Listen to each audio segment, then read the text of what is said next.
Energy and Commerce, Cathy McMorris Rodgers.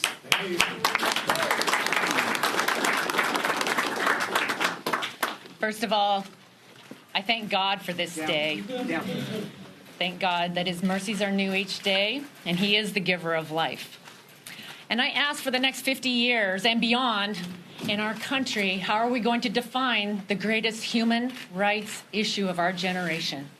This Supreme Court decision marks a chance for us to restore hope and healing to every family in this country, moms and children at every stage of life.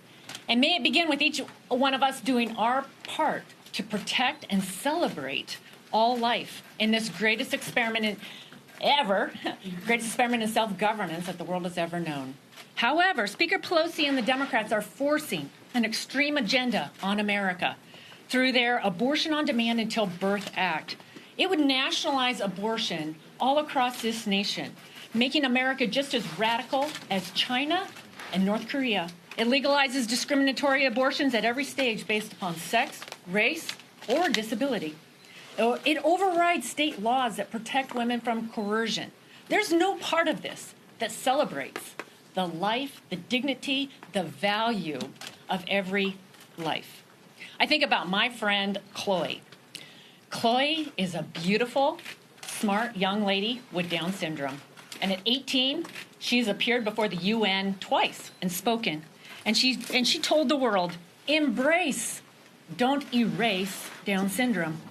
She's helped pass laws at the state level that would make sure that parents, when they receive that prenatal diagnosis of having a baby with Down syndrome, that they would actually get accurate information as to the potential of that life. Democrats want to eliminate laws like Chloe's. We must stand together and say, enough. The court affirmed today that every life is worth living. My hope, my prayer is that America will reclaim our identity as a nation whose God-given rights are life, liberty, and the pursuit of happiness for all. And I'm pleased to introduce a gentleman who's made it his life's mission to protect life and reclaim life in America, Chris Smith, gentleman from New Jersey. Thank you so much. Today, ladies and gentlemen, is a brand new opportunity to defend the weakest and most vulnerable from the violence of abortion. And that includes the baby and the mother, the co-victim of every abortion. For decades, right up to this very moment, abortion advocates have gone to extraordinary lengths to ignore, trivialize, and cover up the battered baby victim. They've aggressively fostered a culture of denial, disrespect, a culture of death, and a bias against babies. You know, back in 1973, the Supreme Court, in an infamous decision called Roe versus Wade, which you all know about, said we need not resolve the difficult question of when human life begins. They sidestepped it and then legalized abortion throughout pregnancy. Justice Byron White at the time called that an exercise in raw judicial power. The Alito majority opinion issued today, just a couple of hours ago, at long last recognizes the need for elected representatives at the local and federal level to take the action about abortion. Hopefully it'll be on the side of protection, but as Cathy McMorris Rodgers said a moment ago, there is a bill pending right now that is an existential threat to the lives and dignity of unborn children. It would allow abortion right till birth and would eviscerate every single modest pro-life policy from women's right to know laws to parental notification statutes throughout the entire country. It passed the House last September.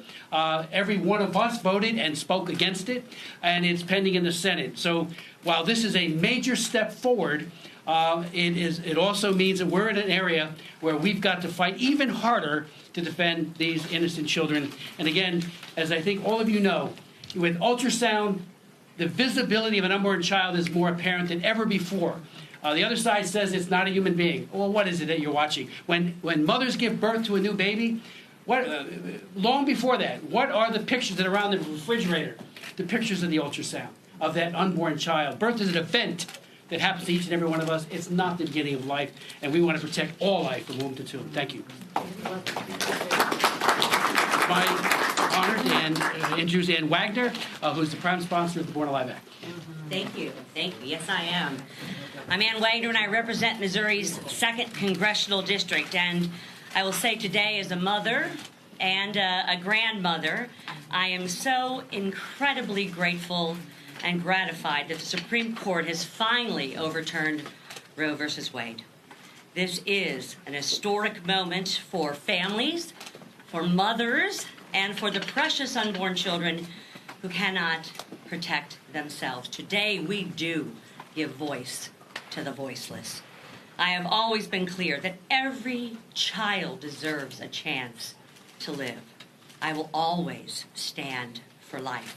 And I am hopeful that the state legislatures across the country will take action and swiftly pass protections for our vulnerable babies. The Democrats' radical pro-abortion agenda has been forced on Americans for far too long, nearly 50 years. Democrats, as has been stated in the U.S. House and Senate, support abortion on demand up to the moment of birth and even the minute after, at taxpayers' expense.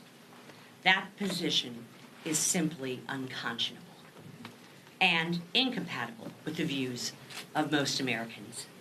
This decision is a victory for the pro-life movement and for the generations of Americans who never gave up hope.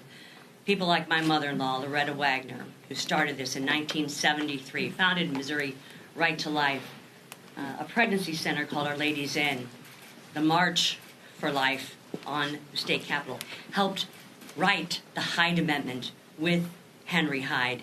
It is generations of Americans who are so happy that that they haven't or never gave up hope.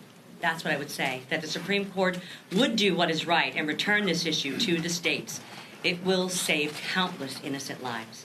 We are entering a new era of freedom for the unborn, and I am proud to have always been on the side of my pro-life brothers and sisters who stand here with me today and all across America. We always knew we would realize true freedom for all Americans. Shepard Smith here. Thanks for watching CNBC on YouTube.